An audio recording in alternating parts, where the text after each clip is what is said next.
చూడండి మామ, మనకైతే ఏ విధంగా ఉందో చికెన్ పకోడీ ఈ విధంగా అయితే ఫ్రై చేసుకోవాలి. మనము ఒక్క ట్రిప్ అయితే నేను తీస్తున్నా.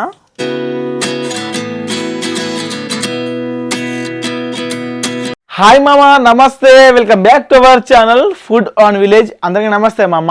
ఈరోజు మనం చేయబోయే రెసిపీ ఏంటంటే చికెన్ పకోడీ చేయబోతున్నాం మామ. సింపుల్గా, ఈజీగా, తొందరగా అయిపోయేటట్టుగా ఆ షార్ట్ కట్లో అయితే మనమైతే ఈ వీడియోలో తెలియబోతున్నాం అనమాట.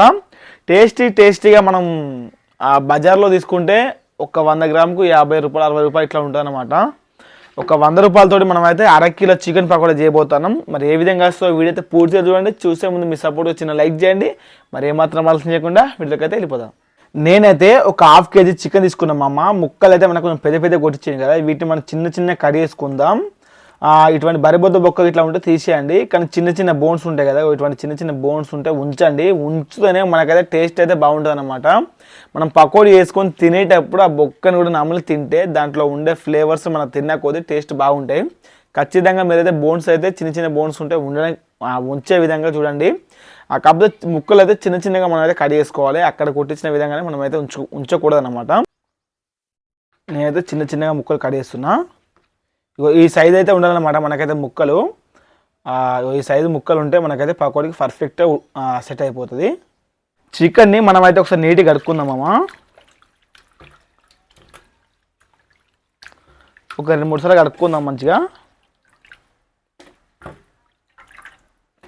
మనమైతే చికెన్ని మంచిగా నీట్గా అయితే కడిగేసినాం కదా మామ. ఇప్పుడైతే మనం మ్యారినేషన్ చేసుకుందాం చికెన్ అయితే. నేనైతే సరిపడా ఉప్పు అయితే ఇస్తాను. ఫస్ట్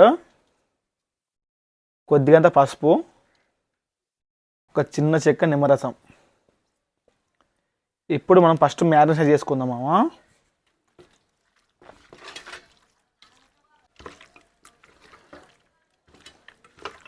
ఒక స్పూన్ అల్లం అయితే వేస్తాను,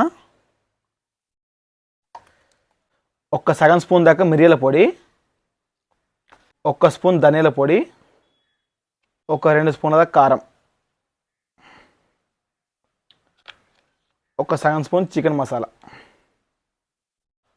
ఒక సగం స్పూన్ జీలకర్ర పొడి, 2 స్పూన్ల శనగపిండి, 3 స్పూన్లు అయితే వేస్తాను నేను, 2 స్పూన్ల కార్న్ఫ్లవర్ పౌడరు. ఇవన్నీ వేసుకున్నాం కదండి. ఒకసారి మనం మంచిగా మ్యారినేషన్ చేసుకుందాం.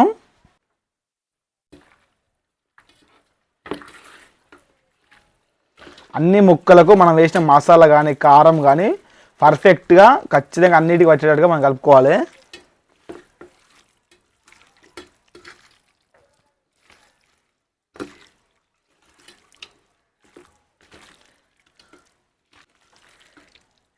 ఇగో ఈ విధంగా మనకు మొత్తం మ్యారినేషన్ అయిపోయిన తర్వాత మనం ఒక 3 మిరపకాయలు, కొద్దిగా కొత్తిమీర, 2 రెబ్బల కరివేపాకు ఇవన్నీ కడిగి పక్కన పెట్టుకున్నాం కదా, ఇవన్నీ ఇందులో వేసుకుందాం.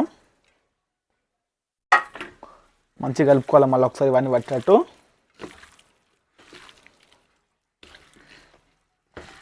అంటే టేస్ట్ మనకు కరివేపాకు ఇట్లా మనకు ఫ్లేవర్ మంచిగా రావడానికి వేసుకోవాలండి. కొద్దిగా పుదీనా ఉంటే పుదీనా కూడా యాడ్ చేసుకోండి. మన దగ్గర పుదీనా అయితే లేదు, టైంకి పుదీనా అయితే లేదండి, అందుకే నేను లేకుండా కూడా అడ్జస్ట్ చేస్తాను. ఓకే అండి, మనమైతే పర్ఫెక్ట్ అయితే మ్యారినేషన్ చేసుకున్నాం. చూడండి ఏ విధంగా వేసుకున్నామో, ప్రతి మసాలా కూడా పట్టేట్టుగా మనమైతే మ్యారినేషన్ చేసుకున్నాం కదా. ఇప్పుడు ఈ మ్యారినేషన్ చేసుకున్నాం కదా, దీన్ని తీసుకుపోయి మనమైతే ఒక 1 అవర్ దాకా ఫ్రిడ్జ్లో అయితే పెట్టుకుందామండి. అంటే నార్మల్గా డీప్ ఫ్రిడ్జ్ కాదు, నార్మల్ ఫ్రిడ్జ్లోనే మనమైతే ఒక 1 అవర్ అయితే పెట్టుకుందాం. 1 అవర్ పెట్టుకున్న తర్వాత అప్పుడైతే మనము ఆయిల్ అయితే ఫ్రై చేసుకుందాం. అప్పుడు మనకి పర్ఫెక్ట్ అయితే వస్తానమాట. నేనైతే ఒక 1 అవర్ దాకా ఫ్రిడ్జ్ అయితే పెడతా. మనమైతే మ్యారినేషన్ చేసి ఫ్రిడ్జ్లో పెట్టి ఒక 1 అవర్ అయితే అవుతుందండి. ఇప్పుడు మనం స్టవ్ ఆన్ చేసుకొని ఆయిల్ అయితే హీట్ చేసుకుందాం.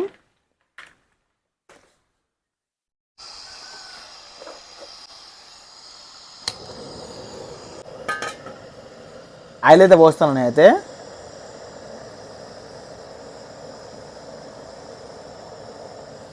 నాకైతే ఆయిల్ ఫుల్ హీట్ అయిన తర్వాత మంటని మీడియం ఫ్లేమ్లో ఉంచుకొని మనమైతే పకోడీని అయితే ఫ్రై చేసుకోవాలి. మంట హై ఫ్లేమ్లో పెట్టి మనం పకోడీని ఫ్రై చేసుకుంటే పకోడీ అనేది మీదే మాడిపోతుంది, కానీ లోపల ముక్క అయితే ఉడకదు లోపల. అందువలన హీట్ అయ్యేదాకా ఉంచి, హీట్ అయిన తర్వాత 50% మంట పెట్టుకొని మనం పకోడీని నార్మల్గా ఫ్రై చేసుకోవాలండి. ఈ విధంగా అయితే ఉన్నదన్నమాట. 1 అవర్ తర్వాత తీసి చూసుకుంటే మనకైతే ముక్క అయితే ఈ విధంగా గట్టిగా అయిపోయింది అనమాట. ఎందుకంటే చలికాలం కదా, కొంచెం ముక్క ఈ విధంగా అయిపోయింది చూడండి. ఇప్పుడు మనకైతే ఆయిల్ అయితే హీట్ ఎక్కిందండి. ఇప్పుడు మనము ముక్కలు అయితే వేసుకుందాం. నేనైతే ముక్కలు అయితే వేసేస్తాను.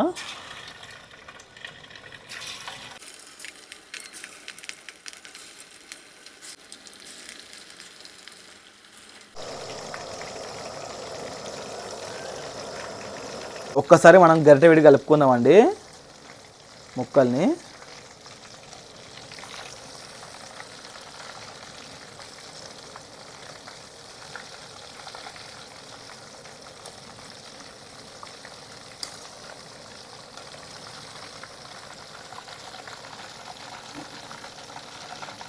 మనకైతే ఒక 30% అయితే ఫ్రై అయినాయి. ఇంకొక 70% ఫ్రై కావాలి. మీడియం ఫ్లేమ్లో ఉంచాలి మంట అయితే.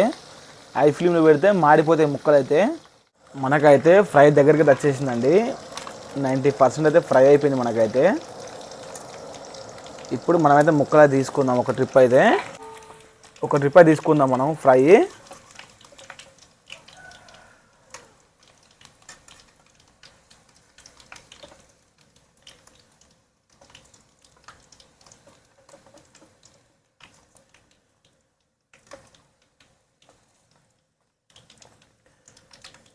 చూడండి మామ, మనకైతే ఏ విధంగా ఉందో చికెన్ పకోడీ. ఈ విధంగా అయితే ఫ్రై చేసుకోవాలి మనము. ఒక్క ట్రిప్ అయితే నేను తీస్తున్నా.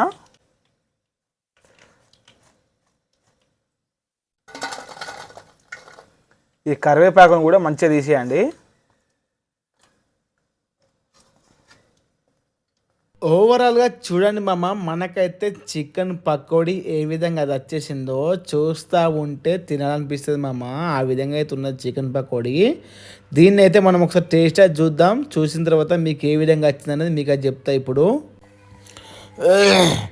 మనకైతే మైక్ అయితే ఛార్జింగ్ అయితే అయిపోయింది మామ టైంకి అయితే, అందుకే వాయిస్ అయితే రాలేదు. నేను తర్వాత మళ్ళీ వాయిస్ ఓవర్ అయితే ఇస్తున్నా.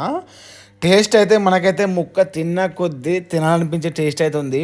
మనం ఒక ఉల్లిగడ్డ బొక్కను మన అందులో ఫ్రై చేసిన మిరపకాయ బొక్కలున్నాయి కదా, మిరపకాయ బొక్క కరివేపాకు ఇట్లా ఉన్నాయి కదా, అవన్నీ కలుపుకొని కొద్దిగా అంత నిమ్మరసం మీద వెండుకొని ఆ ముక్కలు తింటా ఉంటే భలే టేస్ట్ మా అమ్మ. మీరైతే అసలు మర్చిపోలేరు. ఆ విధంగా అయితే టేస్ట్ అయితే ఉన్నదన్నమాట. ఆ ఉల్లిగడ్డ కాంబినేషను, ఆ చికెన్ పకోడీ కాంబినేషన్ అయితే అదిరిపోయింది. అదుర్స్ అవుతుంది అనమాట టేస్ట్ అయితే. ఇదిగో మామ, నేను చూపించిన విధంగా అలా ఒక ముక్క పెట్టుకొని అందులో కొద్దిగా అంత ఉల్లిగడ్డ పెట్టుకొని మిరపకాయలు ఫ్రై చేసినాం కదా అవి కూడా పెట్టుకొని ఇదిగో ఈ విధంగా అయితే తినండి మామ. మీరు అసలు మర్చిపోలేరు, అంత టేస్ట్ అయితే ఉన్నది. మనము ఫాస్ట్ ఫుడ్ దగ్గర తీసుకున్న చికెన్ పకోడీ కన్నా 100 రెట్లు ఫ్రెష్ అండ్ టేస్టీగా ఉంటుంది. ఈ విధంగా అయితే ట్రై చేయండి. ఇది మా అమ్మ రెసిపీ, ఇవాళ రెసిపీ అయితే ఇది. మళ్ళీ ఒక మంచి రెసిపీతో మీ ముందుకే తెస్తా. ఈ వీడియో కనుక మీకు నచ్చినట్లయితే ఖచ్చితంగా లైక్ చేయండి, షేర్ చేయండి, కామెంట్ చేయండి. ఇటువంటి మరెన్నో వీడియోస్ రావాలంటే ఖచ్చితంగా మన ఛానల్ సబ్స్క్రైబ్ చేసుకోండి. ఉంటా మరి, బాయ్.